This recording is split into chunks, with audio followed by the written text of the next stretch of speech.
வணக்கம். முதன்மை செய்திகளை பார்க்கலாம். இன்று நடைபெறவுள்ள காவிரி நீர் ஒழுங்காற்று குழு கூட்டத்தில் கர்நாடக அணைகளில் இருந்து வினாடிக்கு 13,000 கன அடி வீதம் 15 நாட்களுக்கு தண்ணீர் திறக்க தமிழ்நாடு சார்பில் கோரிக்கை வைக்க முடிவு செய்யப்பட்டுள்ளது. நாளை நடைபெற இருந்த காவிரி நீர் ஒழுங்காற்று குழுவின் 88வது கூட்டம் ஒரு நாள் முன்னதாகவே காணொலி வாயிலாக இன்று நடைபெறுகிறது. காவிரி நீர் ஒழுங்காற்று குழுவின் தலைவர் வினீத் குப்தா தலைமையில் நடைபெறும் இந்த கூட்டத்தில் தமிழ்நாடு அரசு சார்பில் காவிரி தொழில்நுட்ப குழு தலைவர் சுப்பிரமணியன், தலைமை பொறியாளர் சுப்பிரமணியன் உள்ளிட்டோர் பங்கேற்க உள்ளனர். கர்நாடக அணைகளிலிருந்து வினாடிக்கு 13,000 கன அடி வீதம் 15 நாட்களுக்கு தண்ணீர் திறக்க தமிழ்நாடு சார்பில் கோரிக்கை வைக்க முடிவு செய்யப்பட்டுள்ளது. காவிரி நீர் மேலாண்மை ஆணையத்தின் உத்தரவுப்படி கர்நாடகா காவிரியில் தண்ணீர் திறந்துவிட்டுள்ளதா, தண்ணீர் திறக்க பிறப்பித்த ஆணையத்தின் உத்தரவை ரத்து செய்ய கர்நாடகா வைத்த கோரிக்கையை ஏற்றுக்கொள்ள வேண்டுமா என்பது பற்றி இன்றைய கூட்டத்தில் விவாதிக்கப்பட உள்ளது. கடந்த மாதம் 29ஆம் தேதி நடந்த காவிரி நீர் மேலாண்மை ஆணைய கூட்டத்தில் தமிழகத்திற்கு வினாடிக்கு 3,000 கன அடி வீதம் 15 நாட்களுக்கு காவிரியில் தண்ணீர் திறக்க கர்நாடக அரசுக்கு உத்தரவிடப்பட்டது.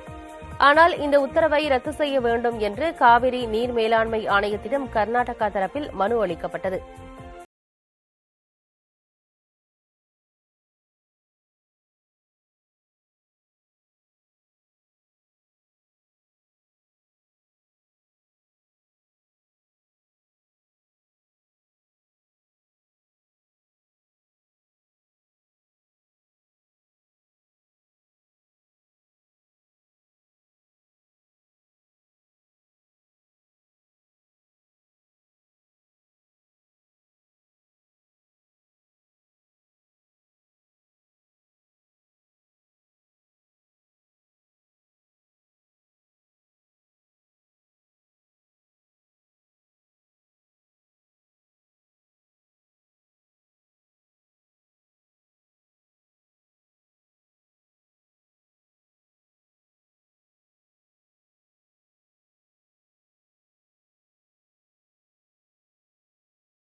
மக்களவை தேர்தல் பணிகள் கூட்டணி விவகாரம் தொடர்பாக ஆலோசனை நடத்தப்பட்டது.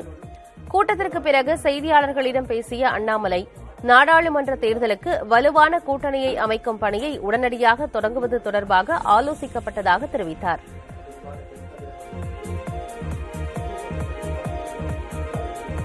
ஆனால் தமிழகத்தை பொறுத்தவரை இந்த அளவுக்கு மக்கள் வரிப்பணத்தில் அரசியல்வாதிகள் வாழ்வது புதிதல்ல.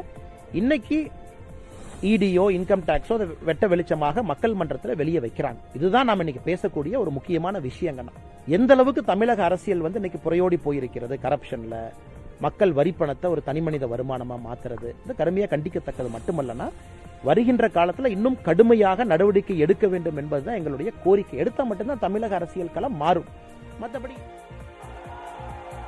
சாதிவாரி கணக்கெடுப்பு என்பது நாட்டிற்கான எக்ஸ்ரேயை போன்றது என்று காங்கிரஸ் நாடாளுமன்ற உறுப்பினர் ராகுல் காந்தி தெரிவித்திருக்கிறார்.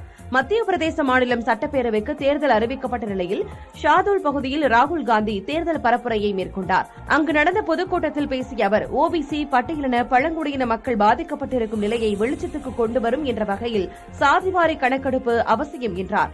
நாட்டின் ஒட்டுமொத்த பட்ஜெட்டை நிர்வகிக்கும் 90 உயர்நிலை அதிகாரிகளில் 3 பேர் மட்டுமே ஓபிசி பிரிவைச் சேர்ந்தவர்கள் என்றும், பட்டியலின பழங்குடியினரின் நிலைமை இன்னும் மோசம் எனவும் குறிப்பிட்டார். மத்திய பிரதேசத்தில் பெண்கள், சிறுமிகளுக்கு பாதுகாப்பு இல்லாத சூழல் உள்ளதாகவும், பழங்குடியினரை பாஜக தலைவர்கள் மதிப்பதில்லை என்றும் பழங்குடியின நபர் மீது சிறுநீர் கழிக்கப்பட்ட நிகழ்வை சுட்டிக்காட்டி ராகுல் காந்தி குற்றம் சாட்டினார்.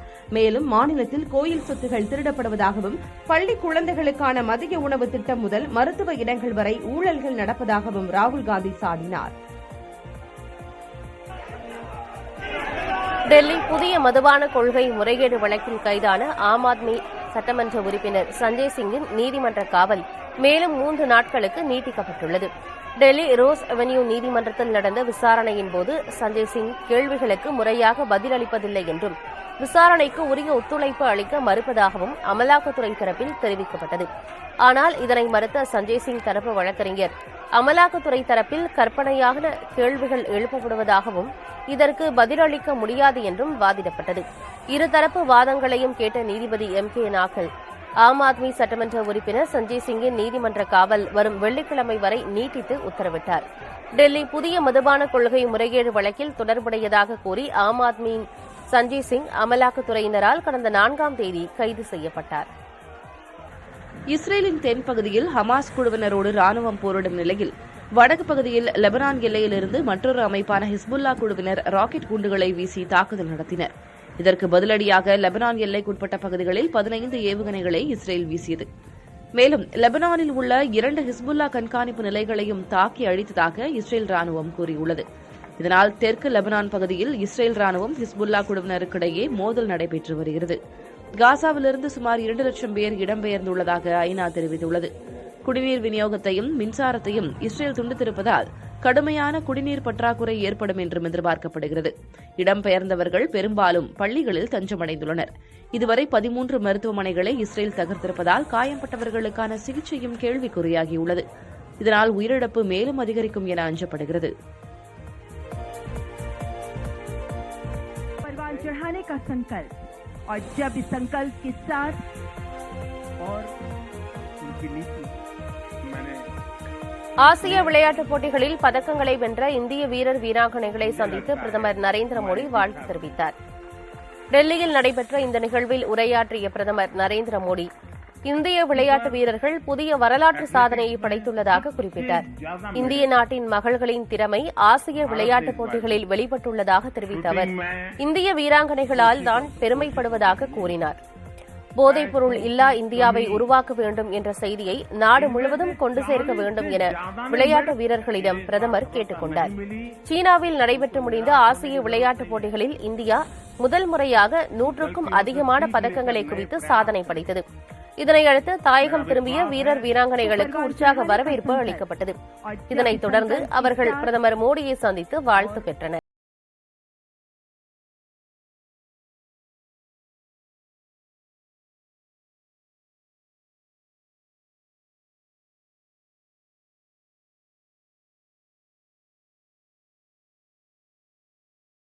நடைபெற்ற போட்டியில் முதலில் பேட் செய்த இலங்கை அணி 344 ரன்கள் குவித்தது.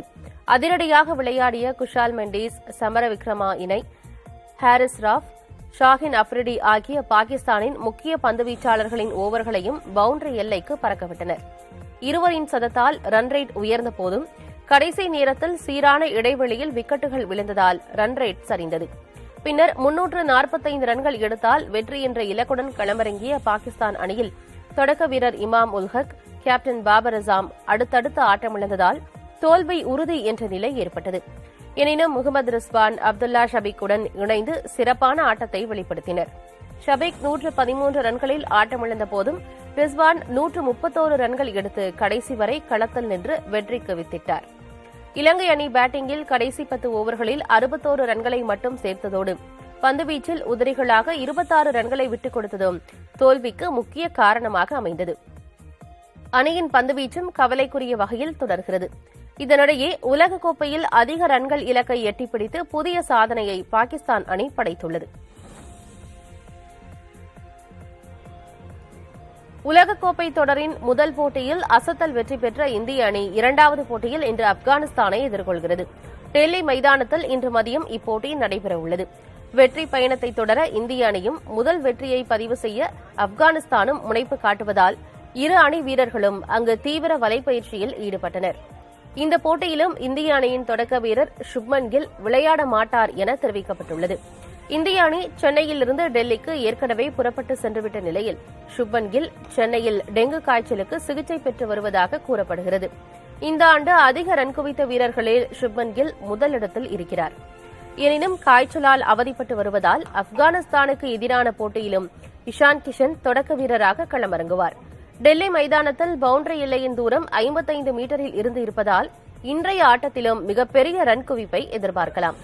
இதனால் இந்திய அணியில் விளையாடும் 11 அணி வீரர்களில் நிச்சயம் மாற்றம் இருக்கும் என்றும் விளையாட்டு விமர்சகர்கள் கூறுகின்றனர்.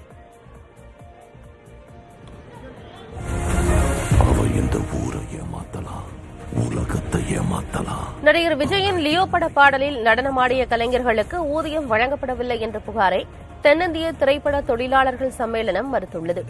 பெப்சி அமைப்பின் தலைவர் RK செல்வமணி வெளியிட்டுள்ள அறிக்கையில், லியோ திரைப்படத்தில் நடன கலைஞர்கள் சங்கத்தில் உறுப்பினராக அல்லாத 1400 பேரை கொண்டு சென்னை பனையூரில் உள்ள ஸ்டுடியோவில் ஜூன் 6ஆம் தேதி முதல் 11ஆம் தேதி வரை 6 நாட்கள் பாடல் காட்சி படப்பிடிப்பு நடைபெற்றதாக குறிப்பிட்டுள்ளார்.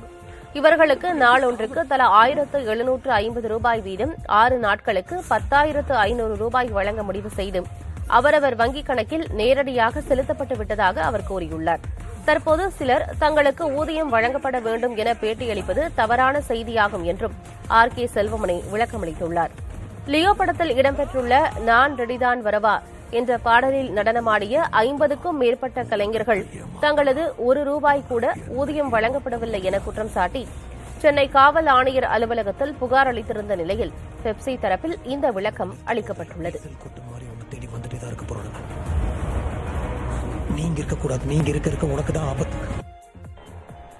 உறவினராக இல்லாதவர் உறுப்பு தானம் வழங்க முன்வரும்போது உடல் உறுப்பு மாற்று அறுவை சிகிச்சை செய்ய தமிழ்நாட்டில் உள்ள மருத்துவமனைகள் மறுப்பது சட்டவிரோதம் என சென்னை உயர்நீதிமன்றம் அதிருப்தி தெரிவித்திருக்கிறது. இது தொடர்பான வழக்கை விசாரித்த நீதிபதி சேஷசாயி, ஒருவருக்கு உறவினர்கள் மட்டுமே உறுப்பு தானம் செய்ய முடியும் என சட்டத்தில் கூறப்படாத நிலையில் பல உயிர்களை காப்பாற்றிய மருத்துவர் தனது உயிரை பாதுகாக்க இயலாத நிலையில் தவிப்பதாக தெரிவித்தார். உறவினர்களாக இல்லாதவரும் உடல் உறுப்பு தானம் செய்ய விதிகளும் நடைமுறைகளும் உள்ளதாகவும் நீதிபதி குறிப்பிட்டார்.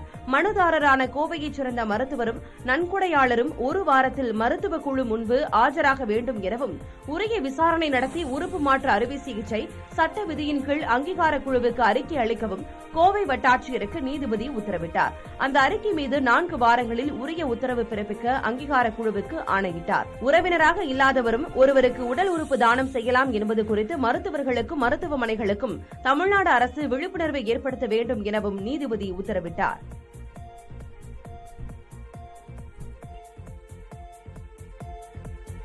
கரூர் மாவட்டத்தில் உள்ள 2 மணல் குவாரிகளில் அமலாக்கத்துறையினர் மேற்கொண்ட சோதனை 5 மணி நேரத்திற்கு பிறகு நிறைவடைந்தது. மல்லம்பாளையம், நன்னியூர் ஆகிய இடங்களில் மணல் குவாரிகள் செயல்பட்டு வருகின்றன. இந்நிலையில் 20க்கும் மேற்பட்ட அமலாக்கத்துறையினர் 2 பிரிவாக பிரிந்து 2 குவாரிகளிலும் சோதனையிட்டனர். அனுமதிக்கப்பட்ட அளவை விட எவ்வளவு மணல் அள்ளப்பட்டது என்பது குறித்து நவீன கருவிகளுடன் சோதனை செய்தனர். 3 மணி நேரத்திற்கு பிறகு மல்லம்பாளையம் குவாரியில் சோதனையை முடித்துக் கொண்ட அமலாக்கத்துறையினர் அங்கிருந்து கிளம்பி நன்னியூர் குவாரியில் இருந்த அமலாக்கத்துறையினருடன் இணைந்து ஆற்றுக்குள் சோதனையிட்டனர். கடந்த மே 23ஆம் தேதி வருமான வரித்துறை அதிகாரிகள் அமைச்சர் செந்தில் பாலாஜியின் சகோதரர் அசோக் மற்றும் அவரது நண்பர்கள், உறவினர்கள் வீடுகளில் சோதனை செய்தனர். அதனைத் தொடர்ந்து கரூரில் அமலாக்கத்துறையினர் 4 முறையும், வருமான வரித்துறை அதிகாரிகள் 2 முறையும் சோதனையில் ஈடுபட்டனர். அதனைத் தொடர்ந்து மீண்டும் மல்லம்பாளையம், நன்னியூர் ஆகிய இடங்களில் உள்ள அரசு மணல் குவாரிகளில் அமலாக்கத்துறையினர் சோதனை செய்தனர்.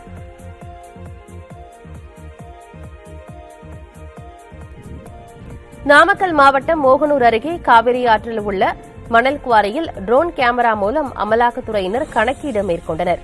செவட்டரங்கன்பட்டி பகுதியில் உள்ள மணல் சேமிப்பு கிடங்கில் கடந்த செப்டம்பர் 12ஆம் தேதி அமலாக்கத்துறையினர் சோதனை நடத்தினர். அப்போது போலி ஆவணங்கள், போலி ரசீது மூலம் முறைகேடாக மணல் விற்பனை செய்யப்பட்டது தெரியவந்தது. இதன் தொடர்ச்சியாக ஒருவந்தூர் மணல் குவாரிக்கு சென்ற அமலாக்கத்துறை அதிகாரிகள் 2 குழுக்களாக பிரிந்து ஆற்றில் இறங்கி மணல் அள்ளப்பட்டது தொடர்பாக ஆய்வு செய்தனர். செல்ல முடியாத இடங்களுக்கு ட்ரோன் கேமராக்கள் மூலம் எவ்வளவு மணல் அள்ளப்பட்டது, அரசு அனுமதி அளிக்கப்பட்டதை விட அதிக அளவு மணல் அள்ளப்பட்டதா என டிஜிட்டல் முறையில் கணக்கீடு செய்தனர். அப்போது பொதுப்பணித்துறை அதிகாரிகளும் உடனிருந்தனர். சுமார் 1.5 மணி நேரம் அமலாக்கத்துறை அதிகாரிகள் ஆய்வு மேற்கொண்ட நிலையில் 30க்கும் மேற்பட்ட மத்திய பாதுகாப்பு படையினர் பாதுகாப்பு பணியில் ஈடுபடுத்தப்பட்டிருந்தனர். இதன் தொடர்ச்சியாக அடுத்த கட்ட நடவடிக்கை எடுக்கப்படும் என்று அமலாக்கத்துறையினர் தகவல் தெரிவித்தனர்.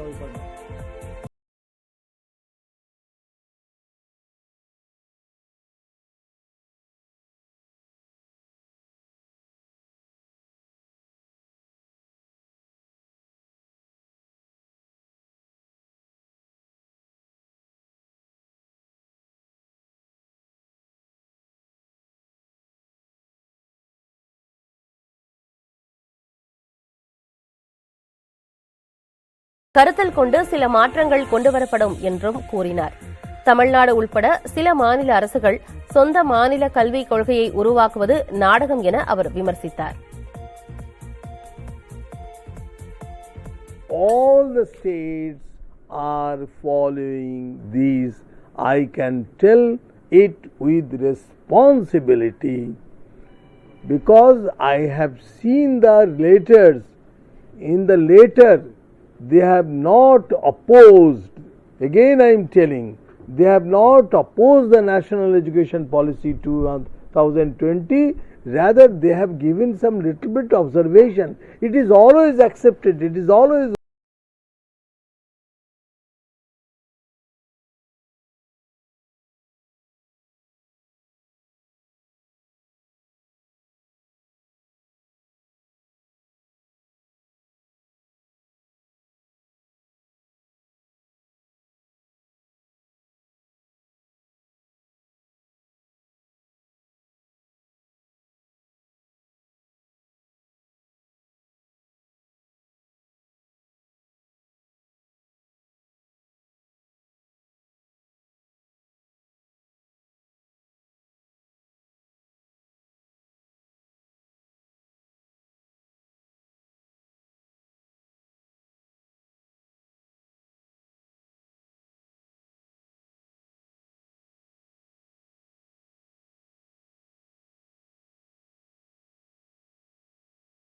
மாட்டு வியாபாரியை தாக்கிய தலைமை காவலரை சக வியாபாரிகள் அடித்து உதைத்தனர்.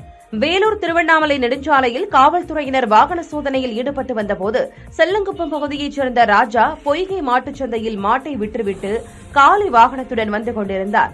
அப்போது அவரை தலைமை காவலர் விக்னேஷ் வழிமறித்து நிறுத்தி லஞ்சம் கேட்டிருக்கிறார். அதற்கு பின்னால் வரும் எங்கள் வண்டியிலிருந்து காசை பெற்றுக் கொள்ளுங்கள் என ராஜா கூறிவிட்டு சென்றிருக்கிறார். இதனையடுத்து பின்னால் வந்த வாகனத்திடம் 50 ரூபாய் பெற்றுக் கொண்ட விக்னேஷ் வேண்டுமென்றே ராஜாவின் வாகனத்தை துரத்தி மீண்டும் பிடித்து லஞ்சம் கேட்டு வாக்குவாதத்தில் ஈடுபட்டிருக்கிறார்.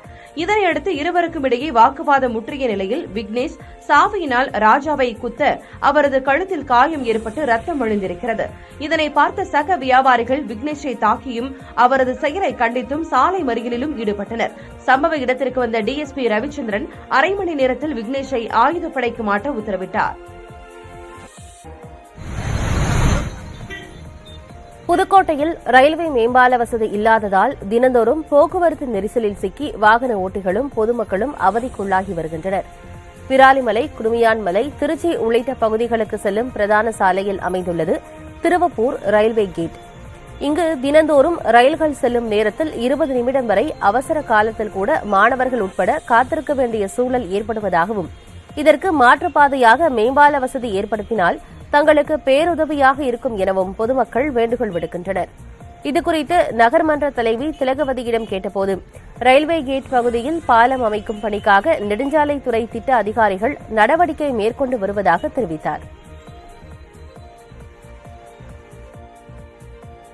திருவள்ளூர் மாவட்டம் சோழவரம் அருகே வீட்டின் வெளியே நின்று கொண்டிருந்த இளைஞரை இருசக்கர வாகனத்தில் வந்த 4 பேர் கொண்ட கும்பல் வெட்டி கொலை செய்துள்ளது. காரனோடை பகுதியைச் சேர்ந்த சரத்பாபு செல்போனில் அழைப்பு வந்ததாக கூறி வெளியே சென்றுள்ளார். அப்போது 4 பேர் கொண்ட கும்பல் அவரை ஓட ஓட வெட்டியதில் சம்பவ இடத்திலேயே அவர் உயிரிழந்தார். தகவல் அறிந்து வந்த காவல்துறையினர் கொலை சம்பவம் குறித்து வழக்கு பதிவு செய்து கண்காணிப்பு கேமராவில் பதிவான காட்சிகளை கொண்டு குற்றவாளிகளை தேடி வருகின்றனர். மேலும் 5 தனிப்படைகளை அமைத்து காவல்துறையினர் புலனாய்வு மேற்கொண்டு வருகின்றனர்.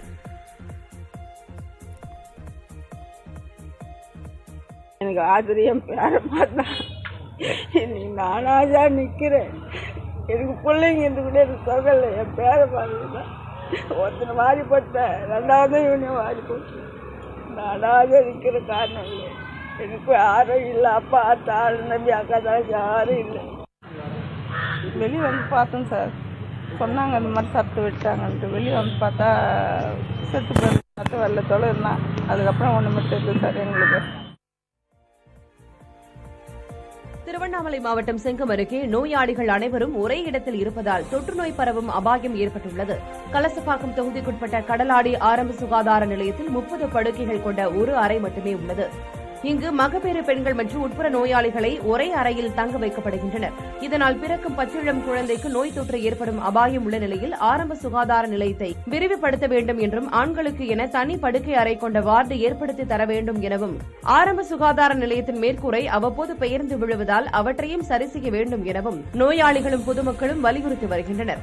இதுகுறித்து கலசப்பாக்கம் சட்டமன்ற உறுப்பினர் சரவணனிடம் கேட்டபோது தாம் அந்த மருத்துவமனையின் நிலையை பார்த்ததாகவும் மாவட்ட அமைச்சர் ஏவா வேலுவிடம் பேசி உடனடியாக புதிய கட்டடத்தை கட்டித்தர ஏற்பாடு செய்து தரப்படும் என்றும் உறுதியளித்தார். இந்த கடலாடி சுகாதார ஹாஸ்பிட்டல் வந்து ஏறக்குறைய ஒரு 50 வருஷத்துக்கு மேலாக இருக்கு. இப்போ மழை பெஞ்சா உழுவுற மாதிரியும் கொஞ்சம் அங்கங்க உடைஞ்சு விழுந்து இருக்கு. இதை கொஞ்சம் சரி பண்ணி கொடுத்தா நல்லா இருக்கும். கிருஷ்ணகிரி மாவட்டம் மத்தூர் அருகே தென்னையில் கருந்தலை புழு தாக்கியுள்ளதால் விவசாயிகள் கவலையடைந்திருக்கின்றனர். கொடமாண்டப்பட்டி, அந்தேரிப்பட்டி ஆகிய பகுதிகளில் சுமார் 200 ஏக்கருக்கு மேல் தென்னையில் கருந்தலை புழு தாக்குதல் ஏற்பட்டுள்ளது. தென்னை மரங்கள் பசுமை இழந்து காய்ந்து காணப்படுகிறது. கருந்தலை புழு தாக்குதல் காரணமாக கடந்த ஓராண்டாக மகசூல் பாதித்துள்ளதாக விவசாயிகள் வேதனை தெரிவிக்கின்றனர். கட்டுப்படுத்த பல்வேறு நடவடிக்கைகள் எடுத்தும் எந்தவித பலனும் இல்லை என்றும் விவசாயிகள் கூறுகின்றனர். தென்னையே நம்பி இருக்கிற விவசாயிகளுக்கு வந்து இன்னைக்கு காலேஜ் ஃபீஸ் கட்டவோ இல்லை ஸ்கூல் ஃபீஸ் கட்டுறது கூட ரொம்ப பாதிப்பில் இருக்காங்க விவசாயிகள். ஆனால் பெரும்பாலான விவசாயிகள் வந்து தென்னையே நம்பி இருக்கிறதுனால இந்த தென்னைக்கு உரிய நிவாரணம் மற்றும் வந்து இழப்பீடு வழங்க வேண்டும் என்று தமிழக அரசுக்கு இந்த மாவட்ட நிர்வாகம் பரிந்துரை செய்ய வேண்டும். இந்த விவசாயிகள் வந்து பெரிதும் பாதிக்கப்பட்டுள்ள விவசாயிகளை வந்து காப்பாற்றப்பட வேண்டும். இதுகுறித்து மத்தூர் வேளாண்மை உதவி இயக்குநர் சுப்பிரமணியிடம் கேட்டபோது பாதிக்கப்பட்ட விவசாயிகளுக்கு ஆலோசனை வழங்க உள்ளதாக தெரிவித்தார். மேற்கு தொடர்ச்சி மலையொட்டிய வனப்பகுதியில் விடப்பட்டுள்ள அரிக்கொம்பன் யானையை கண்காணிக்க பல்வேறு கோரிக்கைகளுடன் தாக்கல் செய்யப்பட்ட மனுவை உயர்நீதிமன்ற மதுரை கிளை தள்ளுபடி செய்தது.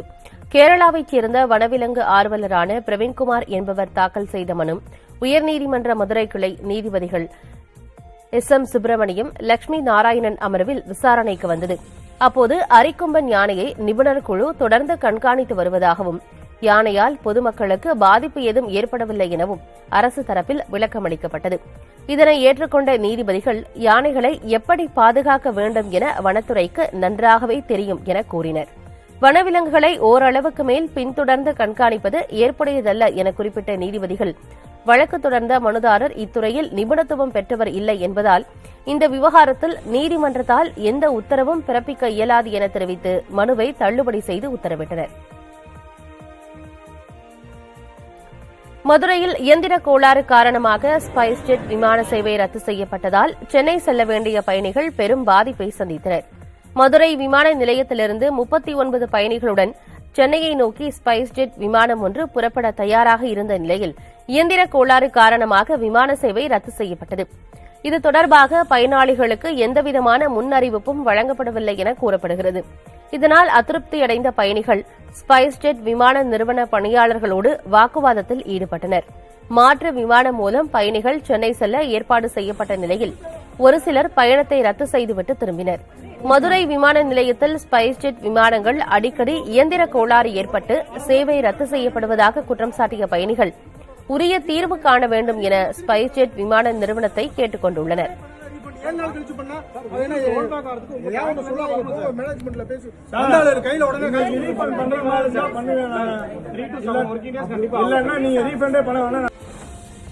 புதுச்சேரி விழுப்புரம் தேசிய நெடுஞ்சாலையில் உள்ள எம்ஜிஆர் சிலையை அகற்றியதற்கு அதிமுகவினர் கடும் எதிர்ப்பு தெரிவித்தனர். கடந்த 25 ஆண்டுகளுக்கு முன்பு புதுச்சேரியிலிருந்து விழுப்புரம் செல்லும் தேசிய நெடுஞ்சாலையில் பீடத்துடன் கூடிய 7 அடி உயர எம்ஜிஆர் சிலை அமைக்கப்பட்டது. தற்போது அங்கு சாலை விரிவாக்கப் பணிகள் நடைபெற்று வரும் நிலையில் வருவாய்த்துறை அதிகாரிகள் நள்ளிரவில் காவல்துறையினரின் பலத்த பாதுகாப்போடு எம்ஜிஆர் சிலையை அகற்றினர். இதனையடுத்து சம்பவ இடத்திற்கு அதிமுக மாநில செயலாளர் அன்பழகன் தலைமையில் வந்த ஏராளமான நிர்வாகிகள் காவல்துறையினருடன் வாக்குவாதத்தில் ஈடுபட்டனர். இதனையடுத்து வருவாய்த்துறை அலுவலகத்தில் வைக்கப்பட்டிருந்த சிலை மீண்டும் அகற்றம் செய்யப்பட்ட இடத்திற்கு அருகே வைக்கப்பட்டது. இதற்கிடையே சிலை அகற்றப்பட்ட இடத்திற்கு அருகிலேயே எம்ஜிஆருக்கு புது வெண்கலச் சிலை நிறுவப்படும் என புதுச்சேரி முதலமைச்சர் ரங்கசாமி உறுதியளித்திருக்கிறார். அதே நேரம் சிலை நிறுவப்படவில்லை என்றால் அதிமுக சார்பில் போராட்டம் நடத்தப்படும் என அன்பழகன் தெரிவித்தார். கடலூர் மாவட்டத்தில் மருத்துவ குணம் கொண்ட வசம்பு பயிர் செய்து விற்பனை செய்ய முடியாமல் தவிக்கும் விவசாயிக்கு அரசு உதவ வேண்டும் என கோரிக்கை எழுந்துள்ளது. நெல்லிக்குப்பம் அருகே சோழவள்ளி கிராமத்தில் விவசாயி சுரேஷ் என்பவர் கரும்பு, நெல் உள்ளிட்ட பயிர்களை விவசாயம் செய்து நஷ்டம் ஏற்பட்டதால் மாற்று பயிர் செய்ய வேண்டும் என்ற ஆர்வத்தால் மருத்துவ குணம் கொண்ட வசம்பை பயிர் செய்துள்ளார். 1.5 லட்சம் செலவு செய்து அறுவடை செய்யப்பட்டு தயாராக உள்ள வசம்பை விற்பனை செய்ய முடியாமல் வீட்டில் மூட்டை மூட்டையாக அடுக்கி வைத்துள்ளார். தோட்டக்கலைத்துறை அதிகாரியை தொடர்பு கொண்டால் யாரை கேட்டு பயிர் செய்தீர்கள் என்று கேட்பதாகவும் அவர் புலம்புகிறார். உற்பத்தி ஓரளவுக்கு பரவாயில்ல, நல்ல ஈல்டு வர மாதிரி தான் தெரியுது. ஆனால் செலவு அதிகமாகுது. அந்த செலவுக்கு உண்டான வருவாய் வருமானது சந்தேகமாக இருக்குது. நல்ல விலை விற்றுதுன்னு சொன்னாங்க. இப்போதைக்கு யாரும் கேட்கறதுக்கே ஆள் இல்லாததுனால அப்படியே வச்சிருக்கிறேன். ஒரு 3 டன் அளவுக்கு என்கிட்ட வசம்பு ரெடியாக இருக்குது. பாலிஷ்லாம் பண்ணி யாராவது தேவைப்படுறவங்க கேட்டிங்கன்னா கூட நாங்கள் கொடுக்கறதுக்கு தயாராக இருக்கிறோம். இதுகுறித்து தோட்டக்கலைத்துறை அதிகாரியை தொடர்பு கொண்டு கேட்டதற்கு சம்பந்தப்பட்ட விவசாயியை சந்தித்து விற்பனை செய்வதற்கான ஏற்பாடுகள் செய்யப்படும் என தெரிவித்தார். மேற்கு ஆப்பிரிக்க நாடான நைஜரிலிருந்து பிரான்ஸ் படைகள் வெளியேறி வருகின்றன. பிரான்ஸ் கட்டுப்பாட்டில் இருந்த நைஜர் கடந்த 1960ஆம் ஆண்டு சுதந்திர நாடாக மாறியது. எனினும் அங்கு பிரான்ஸ் ஆதிக்கம் செலுத்தி வந்துள்ளது. இந்நிலையில் ஜூலை 26ஆம் தேதியன்று நைஜர் நாட்டின் ஆட்சி அதிகாரத்தை அந்நாட்டின் ராணுவம் கைப்பற்றியதோடு அதிபராக இருந்த முகமது பாசுமை அவரது குடும்பத்தினருடன் கைது செய்து சிறையில் அடைத்தனர். இதனிடையே தலைநகர் நியாமிக்கு அருகே உள்ள சஹேல் மாகாணத்தில் அரசுக்கு எதிரான ஆயுதம் ஏந்திய கிளர்ச்சியாளர்களை ஒடுக்க சுமார் 1500 வீரர்களை பிரான்ஸ் அனுப்பியது. பிரான்ஸ் படையினர் முகாமிட்டு வந்த நிலையில் ஆட்சி மாற்றத்திற்கு பிறகு பிரான்ஸ் படைகள் அங்கிருந்து வெளியேற வலியுறுத்தி போராட்டம் தீவிரமடைந்தது. இந்நிலையில் தமது ராணுவ வீரர்களை திரும்பப் பெறுவதாக கடந்த மாதம் பிரான்ஸ் அதிபர் கூறியிருந்தார். இதன் தொடர்ச்சியாக பிரான்ஸ் படைகள் தங்கள் ராணுவ தளவாடங்களோடு வெளியேறி வருகின்றனர். ஏற்கனவே சில குழுவினர் விமானம் மூலம் திரும்பிய நிலையில் மேலும் பல குழுவினர் சாலை மார்க்கமாக நைஜர் நாட்டிலிருந்து வெளியேறி வருகின்றனர். ஒரு வாரத்தில் பிரான்சின் மொத்த படைகளும் வெளியேறும் என எதிர்பார்க்கப்படுகிறது.